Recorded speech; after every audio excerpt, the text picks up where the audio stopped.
I realised in the in the workshop after the last video that actually I had these categories in the wrong order, and this is one of the dangers when you're looking at other people's data and you haven't paid attention to what they've collected.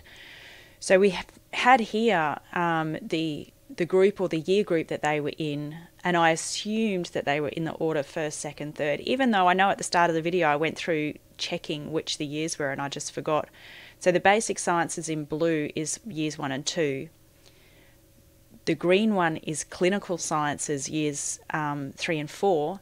And then this is the final years 5 and 6, which is called the clerkship, which sounds a little bit like a placement to me, but I don't know about the particular school system. So what this means is we're essentially looking at these out of order. It's not a dip in the middle of the program. It's, if anything, it's potentially a trend downwards, although that second one's gone up. But it certainly would be more helpful to look at these in order. So I thought what we could do is have a look at how we go about recoding data. So in SPSS, if you've got groups like this and you want to force them to be in a particular order, I think it's easiest if you just recode them as numbers and assign labels to them. There are other ways to do it, but what SPSS will do, especially if you've got string variables, is just graph things in order, in alphabetical or numerical order. So you could make sure that your category labels are in alphabetical order, though that's a little bit cumbersome, or you could do it in numerical order here. So you'll see that the reason the clinical and the clerkship got mixed up was down to the order of the I and the E. And basic science came first because it started with a B. So let's have a look at recoding. I'm going to go up to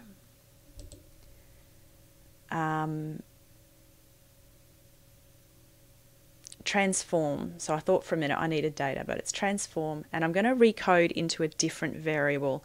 And this is just because I never want to overwrite my original data until I'm sure I haven't made a mistake. So I'm going to recode into a different variable. The input will be group. The name, I'm just going to call this year of study. And you can give it a label here, or you could do that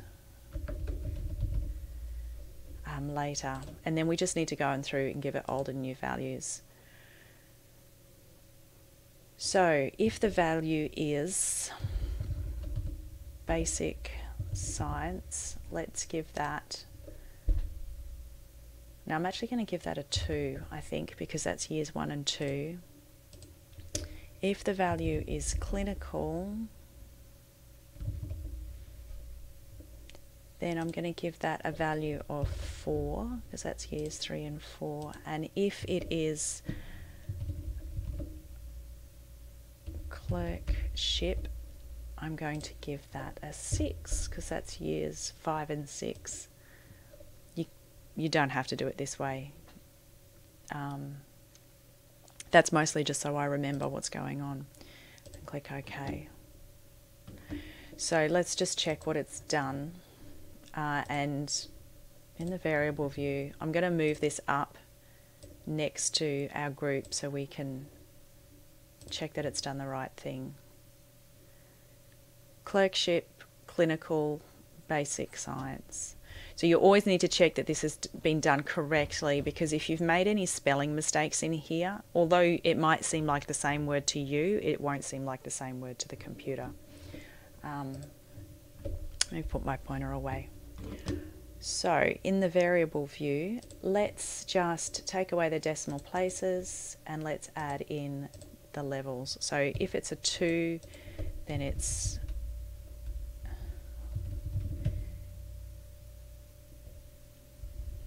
what label do I want?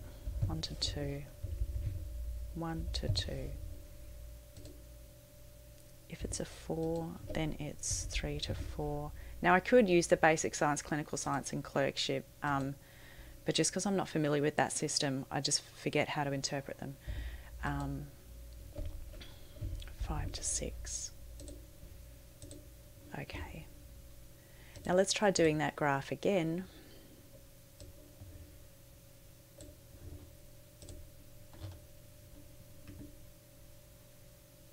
And now they're in order, so that's makes it a little bit easier to interpret.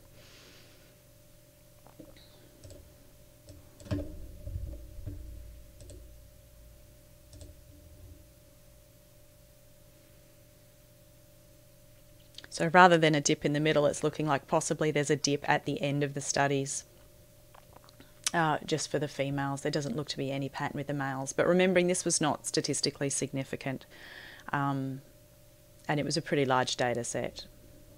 So I'm not going to read too much into that, but it's a nice exercise in just learning how to recode the data.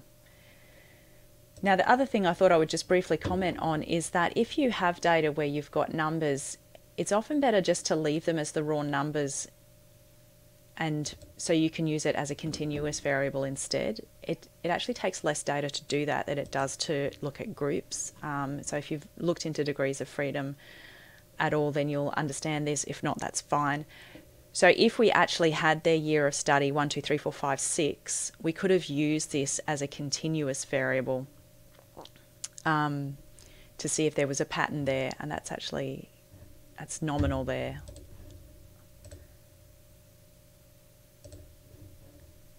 I wonder if I turn that to scale, if it will let me try it. So I could just pretend that the year of study 2, 4, and 6 is accurate, even though it's not. That's a grouping. And then if you wanted to run that model, so we were looking at the psychological health, gender. The year of study would now be a covariate because we're treating it as continuous. And what was the other one we were looking at? Resilience score.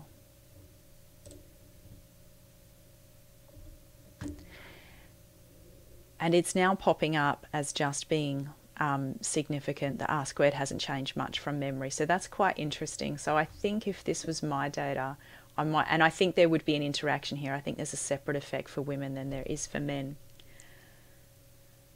So I might stop that there, and then in the next video I'll just have a quick look at running a larger model and going through that process of how we might include a lot more variables in the model.